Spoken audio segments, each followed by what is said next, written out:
वालेकुम अस्सलाम। कि मेरा नाम जवेद इकबाल है। आलू चना चाट बेचने ब्याज शायद मिठा बाज़ार किराए तो मकान है 5,500। हाँ जी ब्याह हुआ है तो 2 बच्चे ने, एक बेटी एक बेटा है। तकरीबन कोई 23-24 साल हो गए। इलाका ज़िला खानेवाल, तहसील कबीराला, शहर सरदारपुर।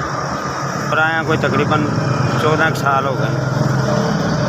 ये अल्लाह ताला का शुक्र है, बच्चों की रोटी पूरी हो जाती है, किराया पूरा हो जाता है। तो कदे कदे किसी को मांग के भी देना पैंदा। अलहमदुलिल्लाह गरीब आदमी हूँ, आलू चने बेच के शुक्र अलहमदुलिल्लाह आलू चने बेच के गुजारा करने हैं। अल्लाह ताला का लख लख शुक्र है। ये अल्लाह ताला साडा 4-5 बंदे का सर्कट चलाया है। तो किराए के मकान पर रहने हैं, गरीब आदमी है। बस सारा निज़ाम रब ने आलू चने से साडा रखे है। तो असी यही बेच के अपनी रोटी बच्चों की अपनी पेट पालने। 0304 42 53 307। नाम जवेद इकबाल।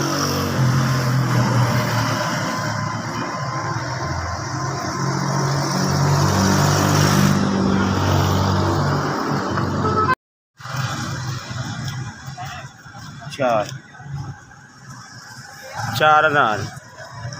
इस आदमी ने ये हमारे गरीबों की मदद, जिस बंदे ने साड़ी मदद की थी, अल्लाह उन्होंने ज़िंदगी तंदुरुस्ती देवे, अल्लाह उन्होंने इतना देवे कि किसी चीज़ की कमी ना हो। मालिक की ज़ात वो बच्चों को तंदुरुस्ती ज़िंदगी देवे, वो बीवी को उसने खुद को अल्लाह ताला इज्जत और आबरू नाल और हर तंदुरुस्ती कामयाब और कामरान करे। और बंदे ने भी ये 4,000 मैंने भेजा है।